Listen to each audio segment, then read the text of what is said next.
According to Queen Victoria, her second son, Alfred, known in the family as Affy, bore a close physical resemblance to his father. But, the Queen sighed, if only he shared his morals. Like his elder brother Bertie, Alfred's laziness was a constant source of irritation to his mother. At an early age, though, at his own request and with the full support of his family, he prepared for the Navy, and by the time he was 14 he was serving as a midshipman. His travels took him around the world, and during a visit to Australia he was shot by a would-be assassin. Fortunately, he made a full recovery and would go on to become the father of the stunning Queen Mary of Romania. When Prince Albert's brother, the Duke of Coburg, died, the title would naturally have passed to Bertie, but since he was already Prince of Wales, Alfred inherited the duchy, thereby becoming both Duke of Edinburgh and Duke of Coburg. Princess Helena, known as Lenchen, was something of a tomboy as a child, and to her delight Prince Albert encouraged her in her robust pursuits.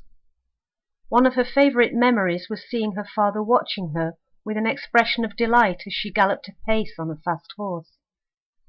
Lenchen would eventually marry a penniless prince, Christian of Schleswig-Holstein, and to her mother's satisfaction would remain living close by her in England. If Victoria's elder sons caused her anxiety and annoyance, her sixth child Arthur, Duke of Connaught, could do no wrong in her eyes. Named after his godfather, the Duke of Wellington, Arthur was undoubtedly the Queen's favourite son, for every description she wrote of him is filled with praise and admiration.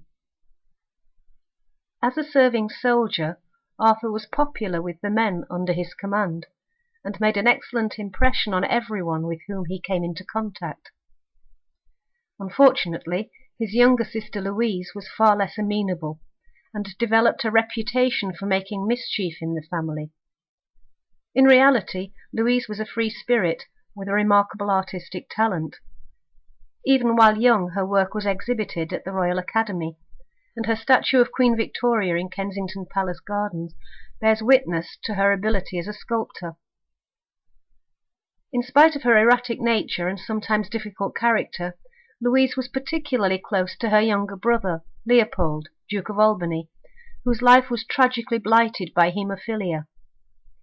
Since the Queen had, for the first time, been administered chloroform during his birth, some pious souls suggested that his illness was a punishment for his mother, since women were expected to suffer in childbirth. The agonizing bleeding disease often left Leopold crippled for weeks on end, and so concerned was the Queen for his safety that she metaphorically covered him in cotton wool and stifled many of his talents.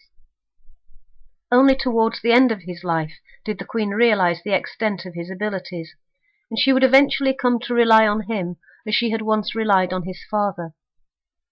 To her happy delight, Leopold married and fathered 2 children, but before the birth of his second child he travelled to Cannes for the sake of his health, and while there he slipped and fell, and he died at the age of only 31.